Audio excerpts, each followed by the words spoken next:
What up? What up, YouTube? What up, fellow people out there on YouTube, on TikTok, any which way? If you're joining us for Positive Empfluence, my positive empathy to you, and hopefully a little bit back this way. Everyone can use a little bit of positive empathy in their general direction. What there? Ken Copperboy, Brent, G. Harden, Renee, 35, 45, hike. We're going on to Matthew 6 tonight. That's right. So anyway, I think it's probably time to start. Actually, we'll start when the little hand is right about meow. Right? And the little hand will be right about meow. And the big hand will be meow. So, in a couple seconds probably. Right at 9 o'clock we'll start. Yeah, that'll be a good idea. 9 p.m. Chicago time. Central time, folks. Just so we can at least see how long we're going to be. Hopefully not 17 hours, but if we do go 17 hours, maybe we'll set some records. Either way, we'll turn the background music down a tad. What up there, Fred, Dustin Gregory, Kevin, Paul Novak, 22. Waiting for the clock to strike. Waiting for the witching hour to be upon us. Should be fun. Should be a hoot, a riot, a shindig, a blast. Alright, my friends, it's time. What up there, Scabber80? What up there, Kilroy86, Apple user 48386. Last week, friends over YouTube, hope you're having a great old-fashioned Chicago evening. It is Sunday evening, that's right. Sunday, we're talking about positive influence, influencing with positive empathy, right? So, last week, of course, we were in Matthew 4. The wilderness, the devil, easily understood things, you know. The devil tempted Jesus. He's like, oh, look at all this, all the world's kingdoms. I'll give them all to you if you just, disobey or, be tempted by the God, sin or whatever. Throw yourself off here. They'll catch you and all that good stuff. Basically, he's like, I'll give you everything in the world. And he's like, get away from me, Satan. Get out of here. But basically, the devil's like, hey, I've been given domain over the worldly goods, so he can give them all to you, right? So if you're getting a whole bunch of worldly goods, yeah, you can draw your own conclusions from there. Shortcuts, not working hard for the things that you get, not putting on a good old-fashioned effort, right? This, of course, or that was basically like the movie version of temptation, right? You can basically see what's coming, right? You read into Jesus out in the wilderness. Oh, he's going to be tempted, all this. It's not going to... What's going to happen for that, right? The everyday version of that, of course, is this one that we're going into today. Matthew 6 is the everyday version of temptation. So Jesus out there in chapter 4 with the big temptation with him and all that good stuff. But us, yeah, that's a different story, folks. The everyday version of temptation. The everyday version of being tempted in the wilderness, right? It doesn't really show up with horns, right? It's not like a devil on your shoulder speaking, right? Because it doesn't have to, right? It shows up as approval from others, right? It shows up as image, as recognition. These are things that we think of as good and great sometimes. People get obsessed with needing these things. What up there, D.W. Hayden? What up there, Vladimir? Chuck. Taylor Bender, 046365, J. Tommy, David Anderson, 67, John Jr., 046. It just shows up as, look, I just want people to know I'm a good person. I just want people to know that I'm doing the right thing, right? That sounds like it can't be too bad, right? And if we're being honest, a little bit craving to be seen, right? And this, my friends, is the need to be seen is one of the most addictive substances on earth. We talk about drugs are a devil dog addiction, but attention is an addiction. We see like movie stars or just per general, right? Like we say, they're good and interviewed. They're like, oh, it's not even just movies. Anyone who's in like entertainment, they're like, oh, I love being on stage. Oh, the roar of the crowd, the adulation of the fans, just people doing this or people needing that. That's a pretty over the top interview idea of it, but that's like what we're all kind of feeling just a little bit when you're going around. You're like, oh, I just need a little bit of adulation. Oh, I just need a little bit of I just need to be seen by my fellow humans. And we're going to get back to that phrase in a little bit, folks. So user 2948761507, well, you know what I'm talking about. Gary Perkiole. Yeah, that's what we're saying too. You know, we live in a culture, of course, that feeds this addiction to the attention need. We have good deeds, of course, but we have receipts for them. And my friends, if you have receipts for your good deeds, I might have to call them not quite good deeds. But anyway, not me saying that. The Bible says, for the Bible tells me so. But either way, Jack, what up there? Little D, what up, JMax67? And look, we have people doing one act of kindness, of course, and then posting it 6 times from 3 different angles on 7 different days, right? Like it's a music video, basically. And I'm not saying that the help that they do is fake. And that's another distinction that we'll get into later, is you can rag on, you know, rich people for giving. Say you have $100 billion and you give $1 billion. Okay, that's amazing. The amount of money that could do is a great difference. But if you look at it from a God perspective, where the money is not the amount is not the issue. It's the relativity to how much you have and how you got it and what you do with it and where you put it after and what you, you know, how you go about getting it, of course, right? Since the beginning of time, I was talking about this with someone earlier, that at the beginning of time, like the really rich have just like oppressed the really poor, and America has done its best job, and we get over the top about this stuff quite often, but we have at least gotten rid of the old school version of slavery that was just rampant in the world for like since the beginning of time, right? Like if you have a bunch, you force people that don't have as much to do whatever, right? I mean, it's kind of like a easy thing, right? But we're talking about now that we're in the society where it's like, okay, we have to think about what we're doing now too, right? So what are we going to do when we are giving and giving and giving, and the world is telling us, well, I don't know if you should give that much, or the world's saying, what actually are you getting? What are you getting from this? And what is this? How is this going to benefit you? And we definitely have that feeling in our inner sides, right? What up there, Andrew Worrell, Scott Brady, Philip Law 7, Spike, Ken, Roy? But Jesus is not saying don't give, or he's not saying don't give a whole bunch, right? He's saying don't turn your giving into a whole thing. Don't turn your giving into a trophy. Don't give to an organization and then like host a dinner for yourself and like give yourselves awards. Like that's just silliness, right? So, but the deeper issue, of course, is, and of course, that is just one blaring example of this type of thing. But we're talking about it on smaller levels, like in our day-to-day lives, that we need to be letting anybody, like the person next to us, be like, hey, guess what? You know, I did this, or I did that, or I did that. You know, or, you know, if you give this much, you get a brick. If you give this much, you get a plaque. If you give this much, you get a fucking statue. You know, I mean, come on. It's just silliness. What up there, Malcolm Gower? Hope you're having a great night. And of course, the people with the most resources, yes, they often have the most excuses for why they should not help, right? And if you give something for free, they will not value it, is something that I believe, and something that I've seen, something that I've experienced myself. But, and this is the other side of that statement, right? The statement of, oh, you know, you can't give something to someone for free or else they won't value it.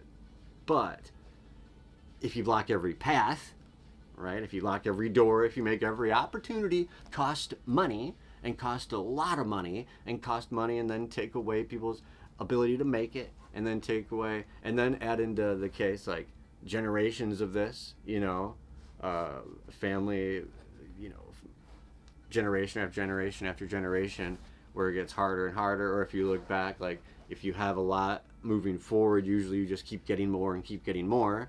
And if you have a little, that a lot of the times just keeps going, and you get little and even littler and even littler, unless you're, I don't know, get in like a Hallmark movie and you get to marry like a prince or princess from some like faraway land that you didn't realize that they were super loaded. But either way, it doesn't really matter, because the money is not going to make you happy in the long run. But of course, not having it and not being able to get around in a system that values it so highly, right? How do you can't just tell people, oh, don't value this or don't value that, and then be like, oh, well, this is what's important. Come on. The second one here, folks, is our heart check. Are we doing good because we love people? Are we doing good because we're trying to feel better about the world around us and trying to make things good? Or because we love applause or we love attention, right? This is positive influence, my friends. So we're not here to influence you into looking holy, right? We're here to raise our empathy so our motives get clean and our hands get a little bit real, because real work, it's dirty, friends. Matthew 6, of course, opens with a warning. If you do righteousness to be seen, being seen becomes your reward. Do you understand that? So when Jesus is like, oh, and these people who have done this and they've gotten all this money, surely they've received their reward in full. So it means that's their reward, has been here, on earth. And so that's the best things that's ever going to happen. And in terms of, ow, my eyelash is in my eye.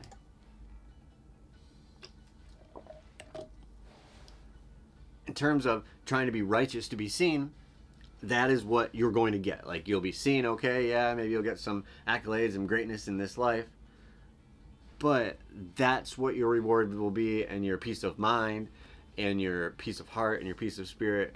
And especially if you're a Christian and you believe what the Bible says and you believe what they talk about Jesus, that you will definitely not receive anything else like in the next life, right? But either way, Matthew 6, 1 through 4. Be careful that you don't do your charitable giving before men, to be seen by them, or else you will have no reward from your Father in heaven. Therefore, of course, do merciful deeds. Don't sound a trumpet don't sound a trumpet before yourself, as the hypocrites do in the synagogues. Here's this word that we see over and over and over again in the Bible when Jesus is talking. The hypocrites, and then something negative. The hypocrites. Don't do like the hypocrites do in the synagogues. Don't like the hypocrites do in the tax collectors. Don't like the hypocrites do in the government. Don't do like the hypocrites do in the clergy, right? And it's all about people in power saying one thing and doing another, and how that leads people astray, and how that hurts people, like, on the spirit level. What up there, Randall? What up, the elder? Hope you're having a great old-fashioned night. And the glory that they get from men. Most certainly, I tell you, they have received their reward in full. But when you do merciful deeds, don't let your left hand know what your right hand is doing, so that your merciful deeds may be done in secret. Then your Father who sees in secret, he will reward you openly. There's the key, folks. That doing something in secret, you will get rewarded in the open. He speaks later on in this. Jesus and God, they know that we need worldly things. They know that we need things to survive. So just like he says that, the birds, he loves the birds. And are you not worth so much more than a bird to him? Do you not think he'll take care of you? Don't you think he's going to take care of you? If you do the right thing and you go after, your purpose and trying to do your actual things, that doesn't mean that good things and great things and you're going to be taken care of if you keep doing the wrong thing, or you're going to be taken care of if you just do something because you think you're going to get taken care of for doing it. And that's the hard part. That is the very hard part, but that's the key of the entire passage. It might be the key of the entire Christian religion, right? Is that you got to do stuff for the good of your heart, and the other stuff will come along with it. But you can't trick the system, and you can't trick God, and he can see your heart, and the universe, whatever you want to call God or the divine, whatever, it can see and feel, and your insides are known. Because how can you heal how can you hide anything? Like just on a basic level, like how can you hide anything from the universe that is like all powerful and non-understanding, right?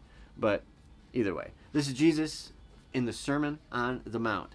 After, of course, laying down those heavy teachings about anger, lust, revenge, and going the extra mile. Now, of course, he shifts from actions, like what you're actually doing, what's up there, all's good, to why you're doing it, your intentions, why you do it, and who you're doing it for. He's calling out religious hypocrisy, generosity, of course, as a stage performance. Don't do good in things just so people can clap for you. Don't announce it, don't flex it. If you need a crowd to be kind, if you need a crowd to do the right thing, if you need a crowd to show off to, you're not actually being kind. You're not actually being righteous, you know? What up there, Charles Stewart? What up there, Jim69? What up there, Scott Brady? You just can't be these things when you're performing. And that's what that is. It's performance. But what does this mean for us? Well, quiet righteousness, that, my friends, is real righteousness. Giving is, of course, relative. If you have a lot, your giving should reflect that. If you have a little, your giving still counts because it costs you something, if not more than someone who has given a greater monetary or a valued amount in today's society, of course. What up there, Trini Tiger? Up here having a good old-fashioned night. Jesus is warning us. You can trade your soul for applause and still call it faith, my friends. People can call a lot of things faith, and people pass off a lot of things as Christian these days, but they are not. And do not be tricked by them, and do not let your the way that you run your life and move your heart follow these people that are leading you astray, basically. So we're going to get into our 3 keywords of the night. Well, in this segment, of course. What up there, Jason Black 7161? Performative righteousness. Doing good, mainly to be noticed, praised, or validated. Isn't that right there, YouTube? Goodness is a public identity instead of a private conviction. If people can see everything you're doing, and you're doing it for the good of the people to see you, what we've learned is that that's not a good thing. So let's get into the next one. Relative sacrifice. The meaning of generosity is measured by what it costs the giver, what it costs us, right? Not the size of the gift. So stop looking at amounts. Stop looking at amounts. Amounts will take care of themselves if everybody gives with a generous spirit. And people will be taken care of. And the logistics will take care of themselves because people that are good at these things will be using their gifts for the good of mankind, and it will work out because people will be there to do the things that they're good at, right? It just doesn't happen. It's not like you just put your head in the sand and then like the world's going to take care of itself. Come on. We're not saying that.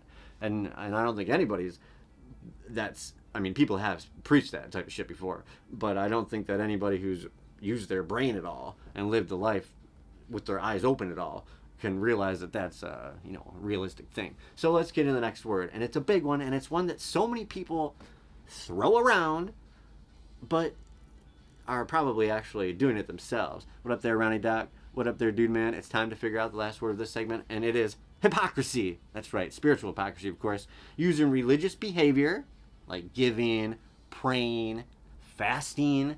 He mentions fasting in this passage. He's like, when you fast, put oil on your face, basically back in the day, makeup, make yourself look all good. Don't try to look all gaunt. They're like, oh, what the fuck's wrong with you? You're like, oh, I'm fasting for God. What up there, Scott Brady? Chilling on the bottom there.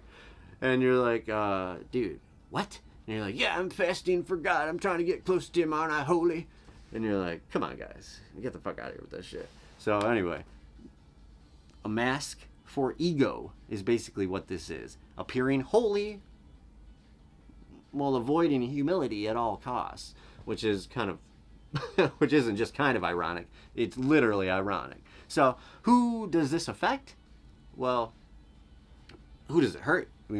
So let's talk about the world that we're swimming in, folks. People say I'm not doing it for attention. Oh, I'm not. I don't like attention. Oh, I like to stay on the sides. I wouldn't do this for attention. Get the fuck out of here. What up there, Joanne? while literally doing it on a platform designed to measure attention. Right? And I'm not hating, folks. I ain't hating, because we on here, we're on TikTok, we are on YouTube, we're on Facebook, we're on Instagram, we're on Twitter. We're on all these places that are give us the best ability to get a message out to the most amount of people and to try to combat some of this negative, outrageous shit that's being put online. And people are just like, oh, the internet's the Wild West of crazy humanity. We should just, whatever, just fucking let it be. No, things change when you try to do something to help make them better. So that's what we're out here trying to do, trying to put a little bit of good back out in the world. Pew study, of course, found 84% of U.S. adults use YouTube and 71% use Facebook. So, blah, blah, blah, blah, blah. Get the fuck out. Pew Research, of course, Center, that means most of us live in a place where everything that we do, everything we click, everything we watch is rated, it's shared, it's judged, it's divvied up into data and sold to the highest bidder.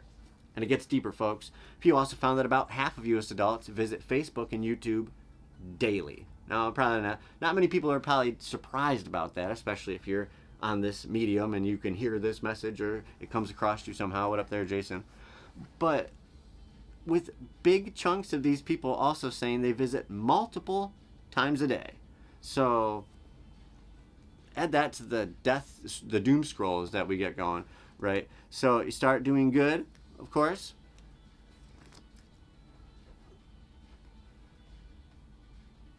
But when you have to let somebody see it, is it really good? Susie Q, we'll try to figure this out. Pew reports 53% of U.S. adults at least sometimes get news from social media. News from social media, friends. Do not get your news from social media. Use it to add anecdotes and extra little things to it. Add it for some information. Add it for some entertainment. But do not get your news from social media. There's lots of places that you can get news from that are reputable news places. And in fact, you should get news from multiple different places, from different angles, from different political views, from different religious views, from all different views, so you can make an informed decision. What up there, Jake and Hell? Hope you're having a good old-fashioned night. And that means that a lot of people's understanding of the world, poverty, homelessness, addiction, immigration, crime, who deserves help, right? All of it. It's all getting filtered through hot takes and algorithm rage. Social media algorithms love rage and disinformation, fake news, fake articles, things that get people outraged, and rhetoric, and things that can't be easily argued with right out in the open, right? Things that are full of skewed words and things to get the most emotional pull from you. And anger, my friends, anger and rage gets people going. It's no wonder that news since the news started going on, like, you know, CNN and Fox, they always go 24 hours with that shit. That it's just like negative story after negative story after negative story. Anyway, we don't want to get stuck on a sidetrack here. But the point about this is that our what we're getting, if we're getting news from social media, everything we're learning and hearing is boosted up in anger, boosted up and trying to get us worked up, boosted up and getting us to act on emotion instead of, you know, logic and clear head thinking. And hey, as an addict in recovery with bad ADHD and a litany of other problems, well, I tell you what, when the news cycles are throwing negativity and rage and anger at you 24/7, it affects everything that you do. It affects how we interact with each other. It affects the type of anger that we can handle. It affects the way that we interact with it. Well, it affects the way that we problem solve, and it affects the way that we deal with conflict. And I mean, shit, you can just see when you go on public transit like 3 in the morning when it's 6 degrees outside. It is just like the Wild West of human interaction, and it's fucking nuts.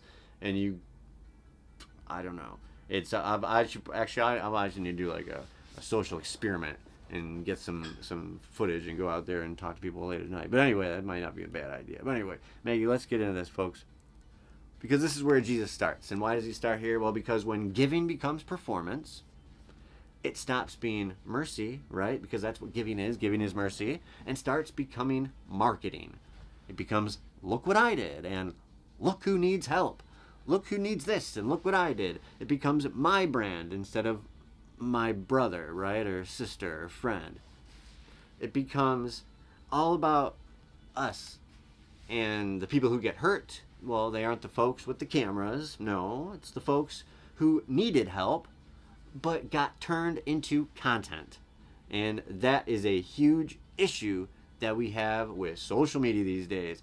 It's the reality TV world that we grew up in the 2000s and late 2010s, after the 90s, the reality craze, that people's bad shit and their obnoxiousness and their audacity and their stupidity and their blatant disregard for other humans and just the sheer waste of money on stupid shit, right? That now gets us all being like, well, I need this much money and I need to spend it on stupid shit, or I need to fly a private fucking airplane by myself, not with anybody else anywhere, or I have to fly in a fucking spaceship into the ether sphere just so I can say that I did it, even though I burn like a whole bunch of hydrocarbons and like destroy the atmosphere with a bunch of this crazy shit.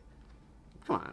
I mean, either way, the folks who need help are not getting help because people are too concerned with keeping attention, and they're too concerned with making more and giving just to show that they can give. And in fact, it's time to zoom out just a tad, because the real issue here is that the resources exist, but they're not flowing. And of course, we can prove this without guessing, right? Given USA reported that U.S. charitable giving reached an estimated $592.5 billion in 2024. Loretta Samuel, AC Gates 1, you know what I'm saying there? That's not pocket change, friends. That's not we're broke. That is a mountain of generosity. But my friends, mountains don't help you if the water never reaches the valley, right? So people are giving, but the valley is real. The Federal Reserve Survey of Consumer Finances research shows that the median U.S. household wealth in 2022 was $162,350. What up there, Hub City? What up there, Jeff Townsend 336? Richmond Fed said that's the middle, meaning half of the households have less than that. Now, of course, if you know AP statistics, you know statistics, these numbers are not completely exactly accurate when you talk about exactly half go this way and half go that way, and it's hard to understand what that means. But the Fed, of course, analysis of this using the same SCF data notes, right, that the top 1% had at least $11,640,000 in wealth. Now, of course, that's not a little more. That is a different fucking universe. So when we say people are mad, people are stressed, when we say people are desperate, we're not talking about a vibe. We're not talking about like, those people, they might need something, right? We're talking about a system where the gap is so wide that it's changed how humans fundamentally treat each other on a like interacting basis, and not even on an interacting basis, on a system-wide level. And this, of course, is where Matthew 6 punches again, because Jesus isn't only correcting a church problem, he's correcting a human problem. And it's been going on, and it continues to go on, and it will continue to go on. I mean, until the end of days, this type of stuff will go on, because it says that it will. If you're a Christian, that's what you believe, that the Bible is real, then this type of stuff will go on. We're not going to be getting rid of sin before, the second coming. And hey, Even we learned the other day that JC doesn't even know when he's coming back. Only God knows. But anyway, you start believing every ask. Anyway, the human problem. When your heart is attached to treasure, when your heart is attached to things, when your heart is attached to goods, when your heart is attached to money, when your heart is attached to the idea of something, right? You start treating people like threats or transactions. They're either something that's in the way of you getting something, or they're a means for you to get something. That's all they are. Period. And of course, you start believing that every ask is a scam. You know, you have something, you're like, oh, this person wants this or that person wants this. You think everybody's out to get you. And so you don't give anything to anybody. I'm not giving someone something for free.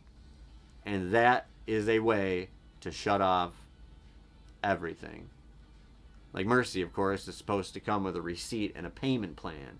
That's not what mercy is. And there's a difference between helping someone with mercy and helping someone so much that you're enabling them and giving someone something completely for free and making it so that they don't like make a way in order to like dig themselves out of whatever hole that they're in. Sometimes people are just in such a bad situation that they just need some fucking mercy. And yes, that means getting the help that they need without a payment plan, without a debt collector chasing them around, without a being like, hey, well, we're going to give you this and you need to pay us back before this, and this. Like we said, help people, they get actually better. They if they actually go toward what we're trying to do here, the other stuff will take care of itself. In fact, these people, when you get help, like in AA or NA, when you get help and you get good, what up there, B-Bell, what up there, Casey Phillips, what up there, Greg Nelson, 7488. When you get help in these programs, you get help in these things, you end up actually feeling better and doing better. And you realize that, wait a minute, now I can help someone else. And you actually end up giving way more back and you make much more and you are perfectly well off. And in fact, if you talk to people that have gone through this, they will tell you this exact thing. You don't have to take my word for it. In fact, go out and check out some of these AA groups, check out some of these NA groups with the guys that have a long sobriety time, and you let me know what they feel like about money, and if they have enough or if they don't have enough, or if they did have enough, how they feel about it now. Because I tell you what, a lot of times people, well, they wonder. They wonder why we get bitter. Yes, we wonder why people snap. We wonder why whole communities feel like pressure cookers. We wonder why you can't go down the street without feeling like you're going to get in a fight with somebody, right? If you starve a person of opportunity, don't be surprised when frustration becomes their daily bread, right? Because what you feed yourself is what you're going to be. And if you feed yourself anxiety, if you're force-fed anxiety on a day-to-day basis, that's what's going to happen. And Jesus is saying, stop doing mercy like it's a performance, right? Stop treating generosity like it's a weakness. Quiet giving, my friends, is not soft. Quiet giving, doing stuff without having to make a big old deal out of it, that is strength. It's discipline. It's allegiance to God. And it's refusing to let your ego be the master. So, of course, if segment 1 is the heart check, if your good has to be witnessed, your witness becomes your reward. Remember that. And Jesus is calling us to something better. So do this good in secret, so your heart stays clean. And your mercy, it stays real. Because if you give mercy, friends, you will get it. And if there's one thing we all need a little bit more of, it's mercy, right? So, it's time to turn it over, folks. Because once Jesus exposes a performance, he goes deeper. You know, the JC man, he don't just stay at the top. He goes deep. Because the biggest reason people perform goodness, well, is they're trying to buy security. They're trying to buy some status. And most importantly, they're trying to get some control. So, it's time to move on to segment 2. Treasure, vision, and the master you obey. Well, all right, friends. Segment 1, expose the performance. Right? The performance, the la-di-da, the big to-do, so everyone can see you. Charity as content. Prayer as a stage. Faith as a costume. Now, let's turn this over a little bit, because Jesus, he turns the knife in a different direction. Yes, he's looking at you, kid. He knows why people perform in the first place. Now, most of the time, we're not chasing applause just because we're bored. We're chasing applause because we want that security, right? Security of ourselves, security with other people, security of our community, right? We want to feel safe. We want to feel important. We want to feel like we're winning, right? And I see that quite often. In fact, when I do things and post videos, and if it's ever about some certain things that people get all up in arms about, many a time as some dumbass come on there and put a content in there, still winning. Can't go wrong with that, folks. That's a great argument for everything, right? But anyway, in the modern world, the scoreboard is money. Not always cash in your hand, of course. Sometimes it's credit limits and lifetime credit limits, indeed. Status symbols. Who knows who?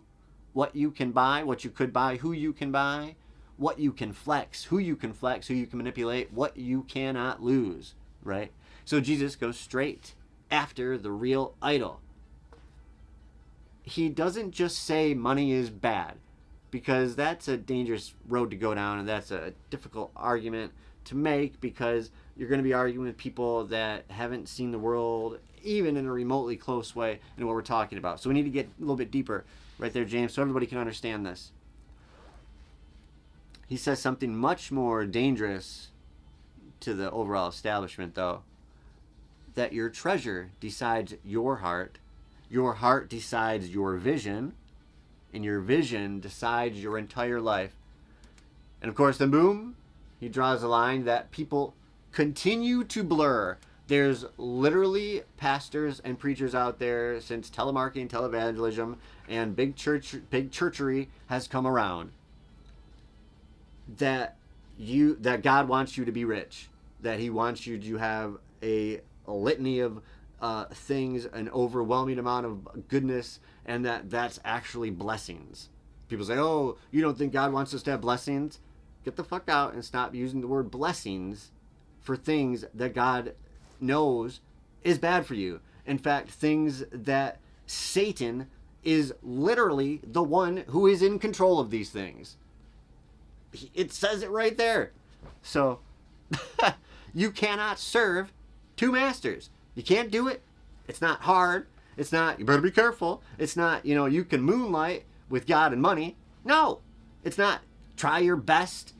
He's saying it, my friends. It's a spiritual law of physics, okay? It's like Newton, but with the Bible. If you try to serve both God and money, one will own you, and the other will be used like a prop. This segment, my friends, is our midpoint mirror, and it's time to take a look at what's going on in our own lives, because what we worship is what we obey. Matthew 6:19-24. Don't lay up your treasures for yourselves on earth, where moth and rust consume them, and where thieves can break in and steal. But lay yourselves up your treasures in heaven, where neither where moth or rust can consume that shit, and where thieves cannot break in and steal it. For where your treasure is, your heart will also be.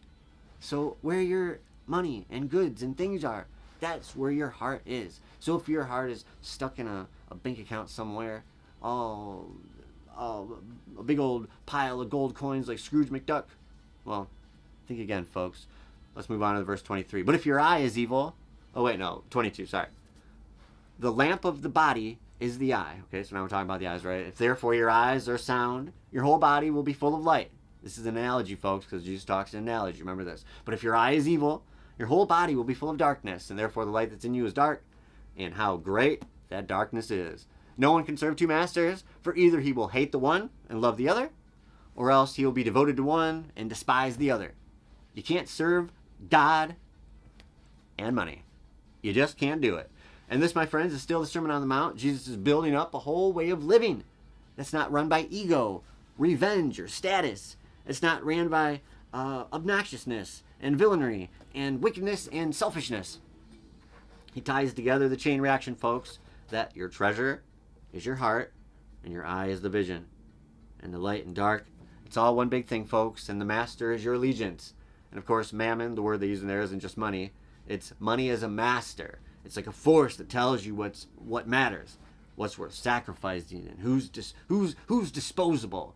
And friends, we decide this kind of stuff in our day-to-day lives.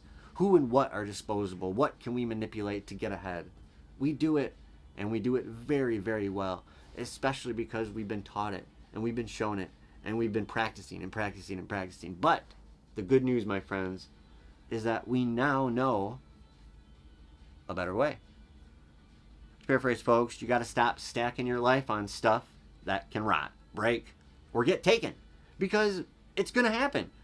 The things that you have are going to rot. The things that you have are going to break.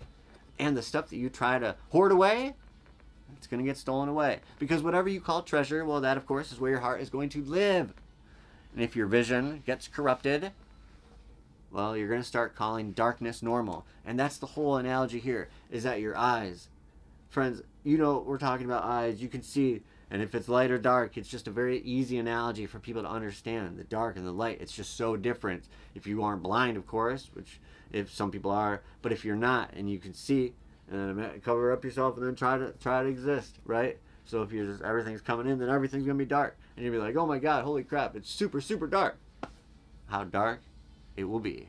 Just like he's saying, right? Up there, Fishboy 3010. We're getting into it right now. What does this mean for us? Well, it means that Jesus is diagnosing our modern condition. And friends, it may not be the year 0. It may not be the year 2000. It may not be the year 2010. But it is present time, and it still matters, and it completely makes exact sense. We treat money like a master. Oh, yes, we do. And then we act shocked when empathy dies. You can't care about both things. It doesn't work that way. But if you pay attention, and if you give your energy and put your heart and worth into the empathy, the other things will take care of themselves. I mean, you still have to work for them, of course, but there will be doors open to you to do and take care of these things. It's not like you're just gonna walk outside and like a $50 bill is gonna fall. This guy and hit you in the head or some shit like that. Come on. But of course, if your treasure is earthly, status, comfort, and control, you know that your heart, it's going to keep chasing it. And your vision, it's going to get clouded, it's going to get dirty and dark and dusty. And you're going to just accept it. Because your eye, my friends, is the lamp. And it's about what we feed ourselves. And what we're going to look toward. Because what are you looking towards? What are you looking towards? What do you want? Because if you stare at something long enough, you know, it becomes your world, becomes your internal world, becomes something you strive toward, becomes something that you work for. And the two-master problem is not theoretical. It shows up time and time again, and it shows up every time that you have to choose between people and profit. If you choose profit, the people will suffer. Mercy and convenience. You can't serve both. We say money and God, so let's break it down one more deeper level. Godly things and money-like things, right? The two-master problem, right? Truth and image. You can't worship the same things. They're opposites. They cancel each other out. No, they don't even cancel each other out. They just fuck each other up, right? So let's get into our keywords. Allegiance. What you truly obey when there's pressure, fear, or profit on the table. Next word. Idolatry. What up there, Keith Crump? Let's get into this one real quick. When a good tool, yes, money, becomes a god. Identity, security, power, things that we think we can control or we think that are making us better, but they're really not. That brings us to the next word, moral blindness. When your eye, when your sight, when your eyes, when your Jiminy Cricket, when your soul, when your vision gets unhealthy, and you stop seeing people clearly. You see threats. You see people as burdens. You see people as transactions instead of human. You see them as numbers, statistics, something in the way, something to be overcome, something to dispose of, something to kick in the nose, right? So let's get real about treasure on earth, folks. In 2025, treasure isn't just about jewelry or gold bars. It's debt. It's credit. It's consumption, it's attention, it's social media, and it's the constant pressure to maintain an image. And the numbers prove that pressure, and oh, how heavy it is. The New York Fed reported that the total U.S. household debt hit 18.59 trillion in the third quarter in 2025. Of course, the Federal Reserve Bank of New York, that's not just some people being irresponsible, okay? That's not just A, B, C, or D, right? That's the reality that the modern economy runs on people owing somebody something just to live a normal life. And that is not the American dream, the American way of life, the vision of a humanity that is civil, right? What up there, Mrs. Sprout? Hope you're having a good old-fashioned evening. And it's not just mortgages. The same report shows credit card balances were $1.23 trillion. Look, the Federal Reserve Bank of New York translation, of course, says people are not just buying vacations. They're buying groceries. They're buying gas. They're surviving on credit cards. And then they're getting charged interest for being human. And then we act surprised when everybody's anxious. We act surprised when everyone's on fucking edge. We act surprised when everybody's snappy, why people can't get along in the grocery store, why people are defensive all the time. The report also says that 4.5% of outstanding debt was in some stage of delinquency in that same quarter. What up there, Dave Bosch? Hope you're having a good old-fashioned evening. The Federal Reserve Bank of New York, of course, that's millions of people living with the constant threat of late fees, the constant threat of collections, the constant threat of consequences. Like a quiet alarm clock, folks, ringing in the back of their mind, like Captain Hook and that fucking crocodile. You know what I'm talking there, folks. So when Jesus says, don't store up treasure on earth, well, he's not being poetic. He's not saying, oh, don't store your treasures and all your treasures on ye earthly bounds. No. He's being practical, folks. He's saying if your whole life is stacked on fragile stuff, if your whole life is stacked on things that can be taken, on things that can be broken or called due, well, your heart is going to live in fear. And fear, my friends, is one of money's favorite tools because fearful people are easier to control. And that's the truth, folks. Now here's the part where Jesus gets blunt. That's right, folks. We're not talking weed here. We're talking straight on the money. You can't serve both. And we don't talk like that, folks, just because. And, you know, we don't like it either, right? Because we love the idea of balance, right? Oh, we could balance this out. We just need to learn how to balance our love of things with our love of God, right? We love a both and relationship with our religion, not a or relationship. But Jesus, of course, is saying it's not a scheduling conflict. It's a loyalty conflict. Look at how lopsided the world is, my friends, and tell me money is not acting like a master. The Fed's distributional financial accounts, of course, showed up as FRED, report that in quarter 2 2025, the top 1% held 28.3% of total assets, while the bottom 50% held 5.4. We'll say that again for you, folks. The top 1% held 28.3, while the bottom 50 held 5.4%. That is insane number. And that's not everybody's doing fine. That's an economy where the treasure is concentrated so tightly that entire communities feel like they're suffocating.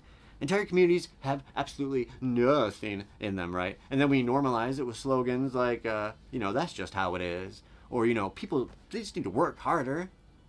But the power gap shows up in pay too. The Economic Policy Institute reports that in 2024, the CEO to worker compensation ratio was 281 to 1. You telling me that the work ratio is even remotely close to that? Come on, get the fuck out of here. Looper 132, Brooks Hoff, Wise Guy, Dawson Lightfoot, Walker Austin 121.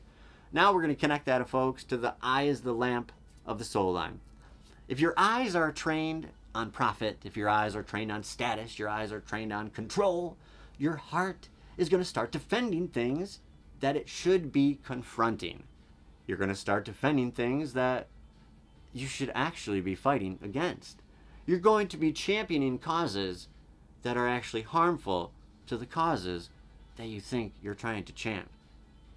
Think about that one, folks. And that's the darkness that Jesus is talking about.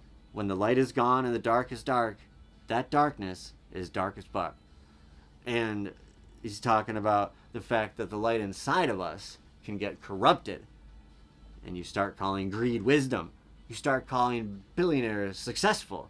You start calling multi-billion-dollar corporations that basically account to slave labor as things that we need in our society to succeed. You know, that's crazy. Cruelty, tough love, and hoarding of responsibility, right? Get the fuck out of here. So here's the real question that this segment is going to force out of all of us. When a decision hits your life, your work, relationships, generosity, politics, family, and forgiveness, who do you instinctively protect first? People or money? Because whichever one you protect first is the one that you are serving. So when you run businesses, churches, and governments, like businesses, like things that are there to only make profit at all costs, this is what you get. But Jesus is telling us that our treasure is not just what we own. It's what owns us. And our vision, it's not neutral, friends. It becomes our moral compass. We need to be careful about what we're focusing upon. So if money is the master, don't be shocked when your empathy becomes optional. Because if your heart's not working in a way that's built to see the empathetic, the heart-tugging things around you, then it's going to be difficult to see them on a daily basis. But the best part about it is, once you do see it, and once you understand how to feel these things, once you understand how to absorb the world in that manner, then you're cooking.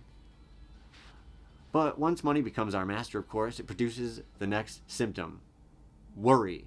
Once we are only focused on money, anxiety and worry is the next thing that's happening, friends. Constant worry. Future worry, as in worrying about the future, like I'm behind type worry. I'm so behind my peers. This is a worry that I'm fairly certain we've all felt. I felt it for sure. And I don't know exactly where these types of things, well, I do know where they come from, but everyone needs to think to themselves where these come from in their own lives. Therefore, I tell you, do not worry. Try to get it through this one quick, folks, because we're at 50 minutes now. We got about 10 minutes left. I got to try to get through this. I don't think I can do it, but we'll try. So here we go. Segment 1. We checked the motives, right? Are we doing good or are we performing good? Segment 2. We checked our allegiance. God or money? Who's really the master? So now we're going to hit the part where it gets practical, folks. A little place where we can all understand this. And almost sounds like he's talking directly to us in 2025. Because once money becomes our master, yes, it doesn't just take your generosity. It just doesn't make you less nice. It takes your entire nervous system, right? It turns your mind into a spinning browser tab that you cannot close. It turns your mind into a running ticker tape thing that's just going everything in the moment. It's like the bottom of an ESPN screen, right? It turns your mind into invisible, well, not invisible, but visible mush, basically, right? And it makes you live like you're one surprise away from disaster. It makes you live like you're one mistake away from the end of the world, right? What up there, Blue Creek K? But when really, you're just suffering yourself in advance for something that may or may not happen. So, Jesus closed this chapter by going after anxiety, the kind that makes people selfish, the kind that makes people hoard, the kind that makes people mean, the kind that makes people numb. And he doesn't do it with some fluffy, good vibes talk. He doesn't give you good old-fashioned, just like a, hey, you shouldn't really do that, folks. He does it with reality. 1 second, we gotta get in with a little water. Birds, lilies, Solomon, and the reminder that tomorrow is coming, whether you panic or not. So, hey, if you got a problem with worry, if you got any types of worry going on right now, stick around, because this is the segment for you. What up there, HD? I'm Nick. This is Positive Empfluence, and this is where Positive Empfluence lives again. We don't just influence people to be calm. Anybody can just be like, oh, you just got to be calm, folks. But we influence, meaning we raise empathy, we raise positive empathy, and we lower ego. And we start living like we're not alone on the planet. right? And I'm the original Empfluencer. That's right, folks. Right here, Nick, the OG Empfluencer. That's right, folks. If anybody around there telling you that they came up with positive influence, you tell them they can fuck off, because I came up with that shit, and it's awesome. But anyway, there, folks. What up there, Pip? What up there, Phil? Rains? What up there, Chris? What up there, Flight Medic Day? We're getting into it. We're talking it. We got one segment left of 3. That's right, folks. The message of tonight, well, it's pretty simple. If money is not your master anymore, well, worry does not get to be either.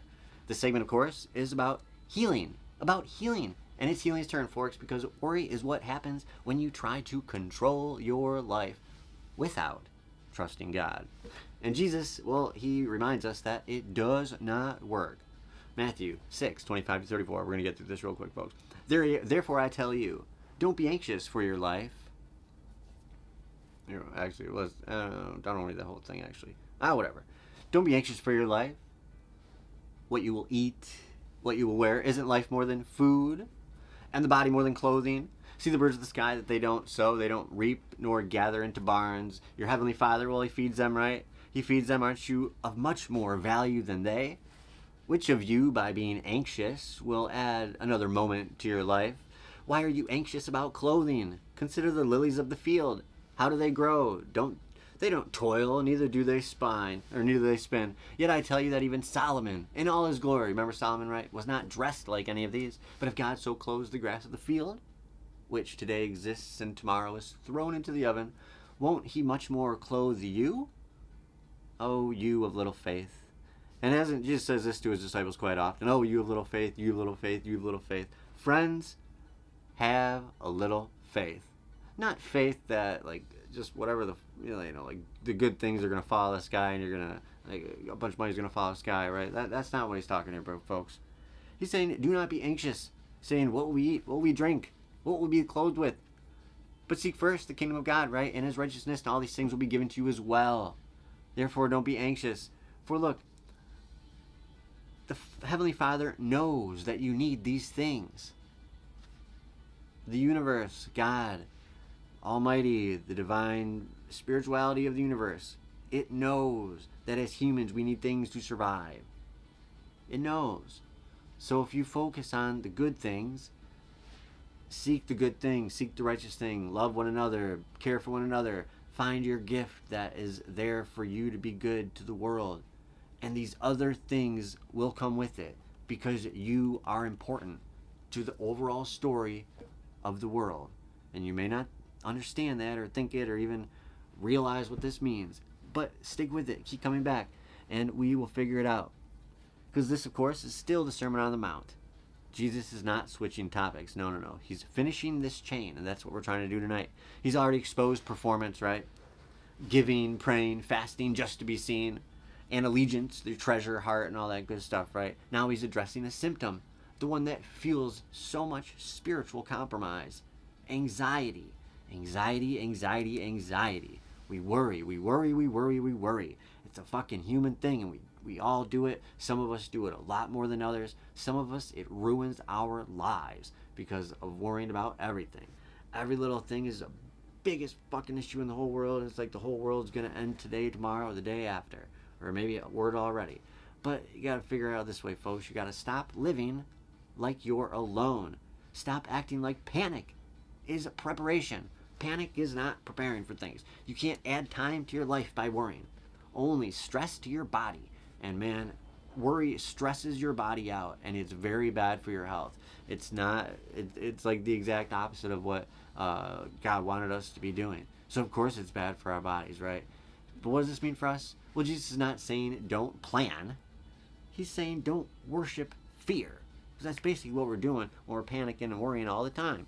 So let's get into our 3 definitions real quick. Anxiety loop, the habit of mentally replaying worst case scenarios and calling it being responsible.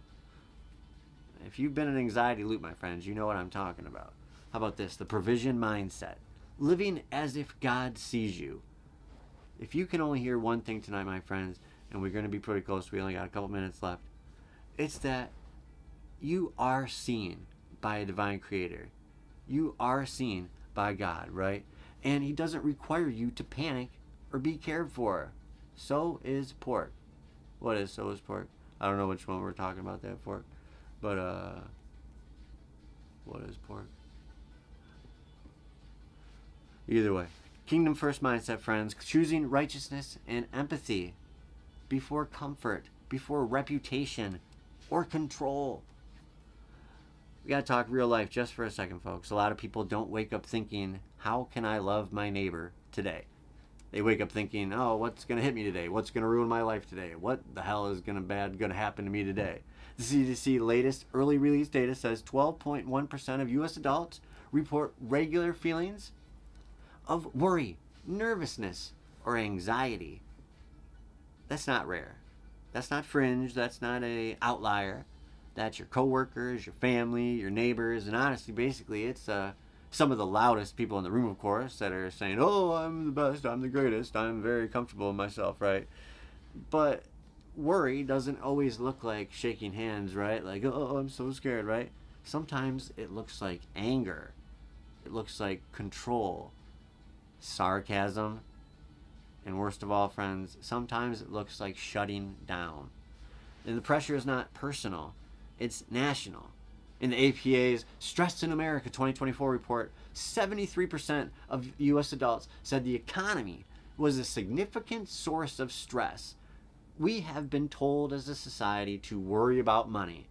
And then we have a stock market that goes up and down, and they tell us every second of the day where it's at. And we're saying, look at it, worry about it, ponder about it. And then they spew it to us in the news and the media like any of us, a lot of us people even understand what it is, or a lot of people don't even, have money in it. If you just look at the statistics, majority of people that are dealing with this type of shit don't have the time and energy or even the spare money to be even benefiting or not benefiting from whatever the fuck the stock market's doing on any given day. And yeah, all you economists out there, people that are be like, oh, it's this. This isn't an economics class. Where that's not what we're fucking talking about. We're talking about stress and about the economy. And people are fucking worried about that shit. The American Psychological Association, well, that means even when people are smiling, well, a huge portion of the country has that quiet fear running in the background.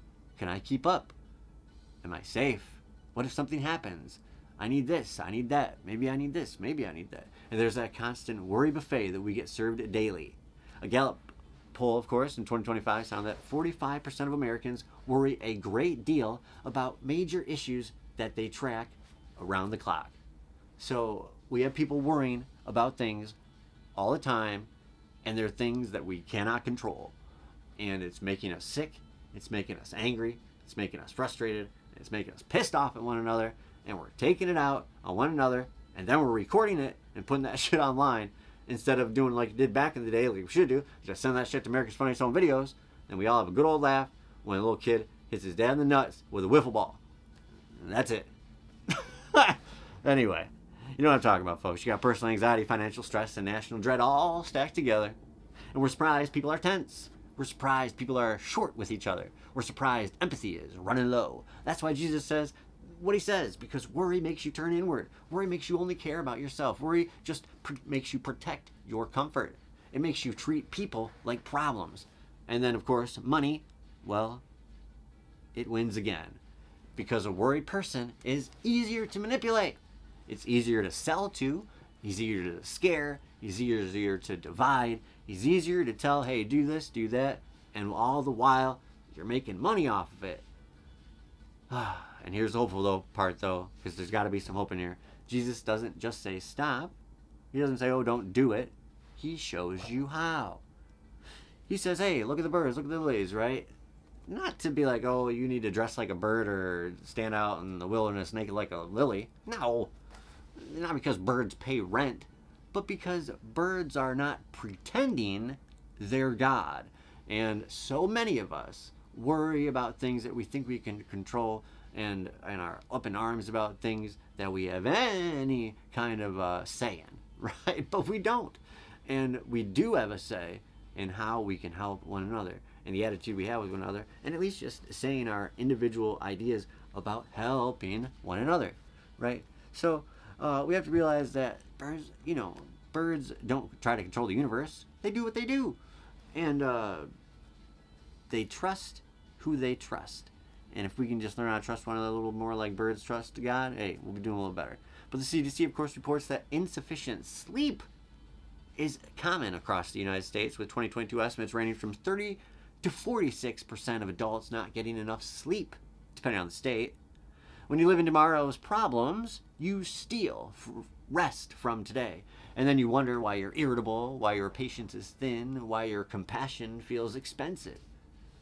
You're tired, friends, and worry also makes people delay care, delay healing, delay help.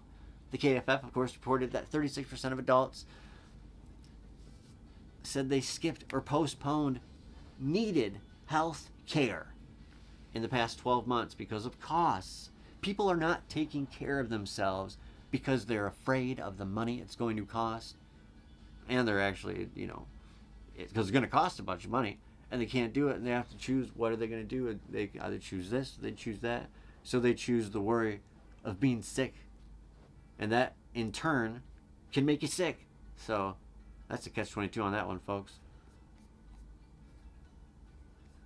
But we've been into the top three, or not the top three, but the three segments of the day, right?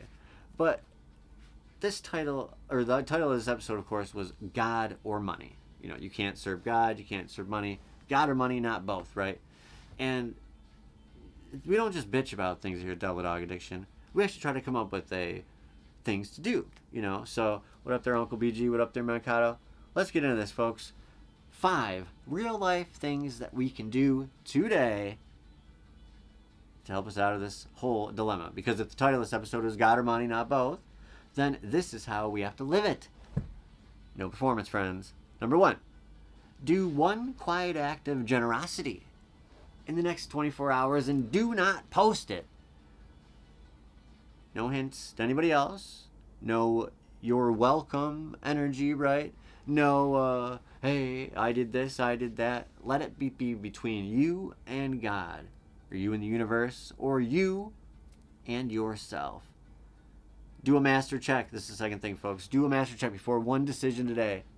This is how you do this. You go, am I choosing this out of fear, out of faith, out of money? Do the master check. Check, what am I doing this for? Not for every decision of the day. Just pick one decision that you're doing for the day and ask yourself, what am I doing this for? And we'll get in the habit of doing it again the next day. And then maybe you'll do it a little bit more, a little bit more, a little bit more. Before then, you'll be asking yourself all the time, what am I doing this for? Number 3, cut one worry loop. We talk about that worry loop and you get worried about things. Cut that bad boy off the knees. Write down your top 3 tomorrow fears. Then circle one of them that we can actually do today. And then that'll stop that spiral. Because that spiral worry loop is not good. Number 4, repair your vision, friends. Now, you don't have to do all of these. Choose one of these things to do. For 24 hours, reduce the inputs that poison your sight. Your eye lamps, right? Rage scrolling. Doom news watching. Comparison content. Keeping up with the Joneses scrolling, right? And replace that with something healthy. Like scripture. Read Matthew 6 or read Matthew 4. Go in there and then shoot me your ideas of what you think from out of there. Because there's tons of things that we didn't talk about. There's a bajillion things. We could do this. We could do Matthew 6 like 26 times to get something different out of every time. Or replace it with music. Pick a new record. We love vinyl records here over at Double Dog Addiction Positive Empfluence. Number 5. If all else fails, serve someone while you're stressed. Do not wait to be fully okay to do something, because trust me, if you're in a bad state and you're in bad and you can't get over the feeling like that, a kingdom first action, a doing something for the kingdom of God first, that will boost you up and you will get something beneficial out of it. I promise you that. And if you do that, then you gotta let me know what beneficial thing happened, because it happens. If you do something for the good of the good, something good might come your way. But you can't do something good for the good to come your way. It's catch-22. It's crazy, you understand? But anyway, friends, you can serve God or money. You can't serve both. And once you pick God, you don't just change what you worship. You change what you worry about. Hey, and if we can get rid of worry, and if we can get some peace of mind, hey, then I figure it's a pretty good night. So, hope you guys had a great night. Hope you had a nice episode. And I pray that you guys have a splendid week. We'll see you next week for Positive Empfluence. And hopefully I'll see you during the week for Double Dog Addiction. So go in peace, my friends. handle today, and tomorrow, look and wait its turn. Peace.